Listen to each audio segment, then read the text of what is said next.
Olá pessoas, eu sou o Cristiano Ronaldo. Hoje gostaria de falar como sou lindo, rico e bom jogador. Fala pessoal, beleza? Esse é o segundo capítulo do Projeto Planalto e para quem está caindo aí de paraquedas e não sabe ainda o que é o Projeto Planalto, bem, este é um projeto no qual eu estarei me preparando para no futuro ser uma boa alternativa à presidência da República. Hoje nós temos que escolher entre opções muito ruins e eu, particularmente, estou muito cansado disso. E você? Eu vou colocar o card aqui em cima e você vai poder clicar nele e assistir o primeiro vídeo da série para entender o contexto. Bom, e para começar a abordar de fato os assuntos do Projeto Planalto, eu queria começar por um tema que é de suma importância. Primeiro, se eu pretendo um dia estar preparado para governar o país, eu preciso entender por que o país não deu certo. Você acha que o Brasil deu certo? Não. Bem, provavelmente a sua resposta deve ter sido não. Se você olhar o quanto o Brasil cresceu e se desenvolveu dos anos 1920 a 1980, você vai perceber que a produtividade do Brasil cresceu muito nesse período. E depois de 1980, o país deu uma bela estagnada, se a gente comparar os níveis de crescimento. Na verdade, existem várias explicações para isso, mas de acordo com algumas das leituras que eu já tenho feito, eu acho que eu tenho uma tese muito boa. O principal fator que impede o crescimento do Brasil é justamente o sentimento que as pessoas têm de que o Estado deve ser como um pai. Quando algo dá certo, as pessoas logo acreditam no governo. O governo é bom. E quando algo dá errado, as pessoas reclamam e ficam muito putas. O governo é uma bosta. Esse sentimento existe desde os primórdios da história do Brasil. Como exemplo disso, a gente pode citar a crise do café em 1929. Todo mundo deve se lembrar que houve uma grande crise com a quebra da Bolsa dos Valores americana em 1929. A gente foi martelado com esse assunto na escola. E provavelmente você também deve se lembrar do que foi a crise do café. Quero café! Quero café! Quero café! Basicamente, recapitulando, em 1920 o principal produto de exportação do Brasil era de longe o café. Ele era responsável por mais de 80% das exportações do país. Acontece que, a partir de 1820, começou-se a produzir muito mais café do que se podia exportar. O Brasil exportava boa parte do café mundial, ou seja, o mundo inteiro bebia o nosso café. A partir dessa década de 1920, o país começou a produzir muito mais do que conseguia exportar. E aí, a solução mágica do governo foi começar a comprar o café dos grandes produtores, das elites do café, e estocar no Instituto do Café. Era um órgão estatal para a estocagem do excedente do café. E já com esse imenso estoque de café, vem justamente a crise de 29 na Bolsa Americana. Com a crise da Bolsa Americana, a economia mundial foi afetada e as pessoas começaram a tomar menos café no mundo.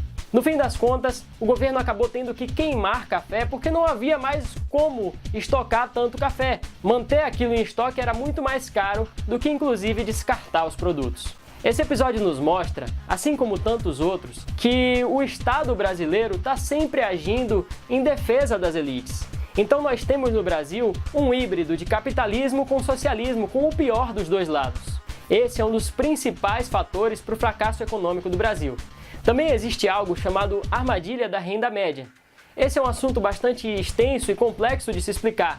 Basicamente, quando nós superamos a taxação de país subdesenvolvido e passamos a ser um país em desenvolvimento, nós alcançamos uma renda per capita na média mundial.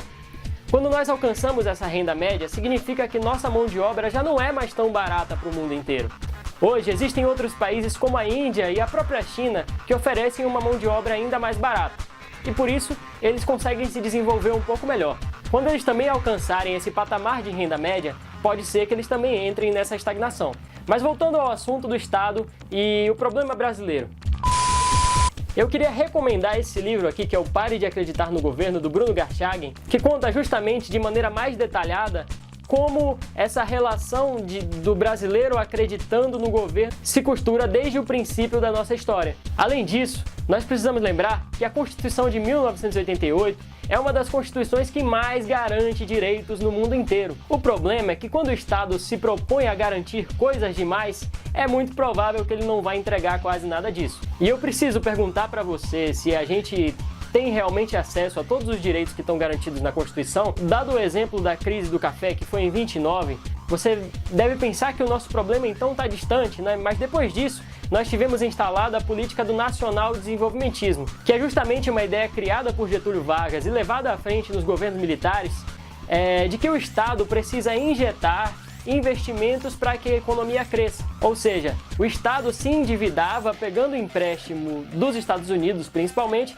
e injetava na economia, protegendo o produtor nacional. O problema é que o protecionismo sempre traz a conta no fim do processo. E como legado desse nacional desenvolvimentismo que trouxe a princípio o milagre econômico, nós tivemos a hiperinflação no Brasil, que era aquele período que as pessoas iam ao mercado e simplesmente quando elas iam no dia seguinte o preço já estava diferente, tinha o cara da maquininha mudando o preço na hora. Se você não viveu isso, muito provavelmente os seus pais viveram isso, então pode perguntar para eles. E eu não tenho só exemplos históricos para te ilustrar o que eu estou falando. O BNDES, que é uma ideia nacional desenvolvimentista criada pelo Getúlio Vargas, como eu já expliquei antes, ele existe até hoje e nas gestões Lula e Dilma foi levado à frente e nunca se investiu tanto no BNDES. O Ciro Gomes, que é candidato à presidência da República pelo PDT, propõe inclusive gastar uma parte das reservas brasileiras para capitalizar o BNDES e impulsionar a economia brasileira.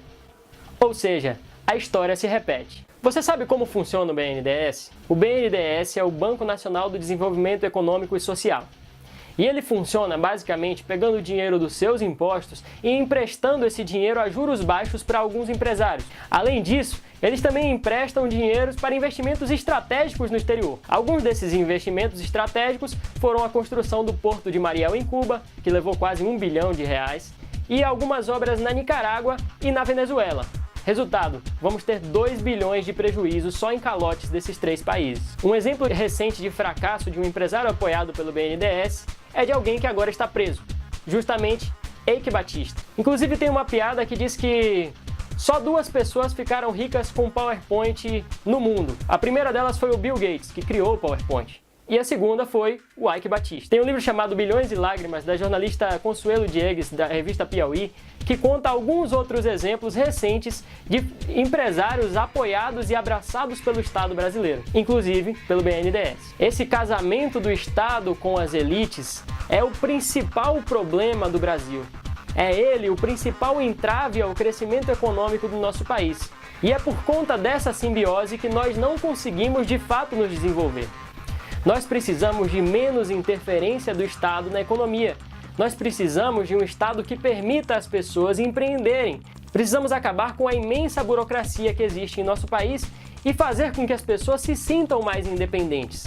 São pessoas independentes que movimentam a engrenagem de um país. Eu sou Túlio Schomer, do Projeto Planalto, e se você ainda não se inscreveu no canal, você deve fazer isso agora. E não se esqueça de deixar o seu like e compartilhar esse vídeo com todo mundo. Eu vou deixar mais algumas referências para vocês sobre esse assunto na descrição do vídeo.